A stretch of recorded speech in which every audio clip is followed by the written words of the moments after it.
أعوذ بالله من الشيطان الرجيم بسم الله الرحمن الرحيم ولا تصعر حدك للناس ولا تمشي في الأرض مرحا إن الله لا يحب كل مختال فخور۔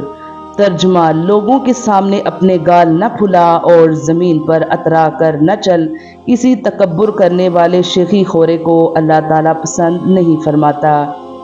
ولا تصعر حدك للناس، اونٹ کو لگنے والی ایک بیماری جس سے وہ اپنی گردن ایک طرف پھیرے رکھتا ہے، اس سے تکلف کے لیے ہے، یعنی تکلف سے ایک طرف منہ پھیرے رکھنا۔ یہ انداز حقارت کے اظہار کے لیے استعمال ہوتا ہے۔ اور ہم ایسے تھے، اور جب کسی جبار نے اپنا رخسار ٹیڑھا کیا تو ہم نے اس کی ٹیڑھ سیدھی کر دی، سو تو بھی سیدھا ہو جا۔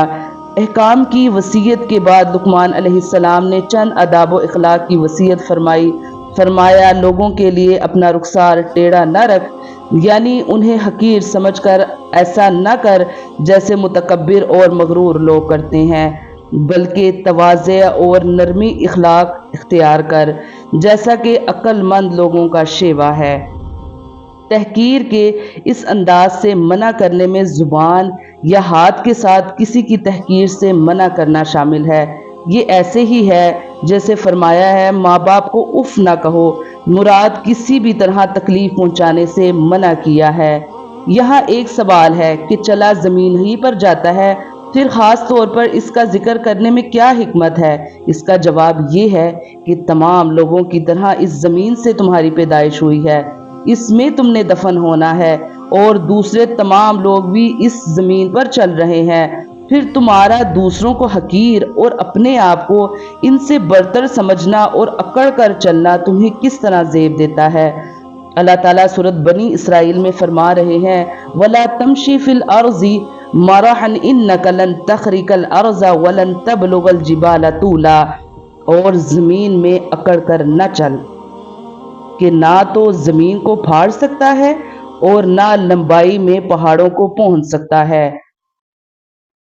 اکڑ کر چلنے کے لیے ایک تو کچھ لوگ زمین پر زور زور سے پاؤں مار کر چلتے ہیں، جیسے وہ زمین کو پھاڑ ہی ڈالیں گے۔ دوسرے سینہ تان کر چلنے کی کوشش کی جاتی ہے۔ پہلی صورت کے لیے کہا گیا ہے کہ پاؤں چاہے کتنے زور سے مار لو، تم زمین کو پھاڑ نہیں سکتے، اور دوسری صورت کے لیے فرمایا گیا ہے کہ سینہ تان کر اپنا قد اونچا کرنے کی کتنی ہی کوشش کر لو، تمہاری لمبائی پہاڑوں سے زیادہ نہیں ہو سکتی، اور اگر لمبا قد ہی فضیلت اور بڑائی کا معیار ہوتا تو پہاڑوں کو تم سے افضل ہونا چاہیے تھا۔ رسول اللہ صلی اللہ علیہ وآلہ وسلم نے ارشاد فرمایا جس طرح آدمی کی روح اس حال میں اس جسم سے جدا ہوئی کہ وہ تین چیزوں سے بری ہو تو وہ جنت میں داخل ہوگا۔ نمبر 1 تکبر، نمبر 2 قرض، نمبر 3 خیانت۔ تکبر چاہے دولت کا ہو، طاقت کا ہو، رتبے کا ہو، حیثیت کا ہو، حسن کا ہو، علم کا ہو، حسب و نسب کا ہو، حتیٰ کہ تقوی کا ہی کیوں نہ ہو، انسان کو رسوا کر کے ہی چھوڑتا ہے۔ کبھی نہیں سنا کہ انسان کو عاجزی لے ڈوبی ہے، انسان کو ہمیشہ اس کا تکبر لے ڈوبتا ہے۔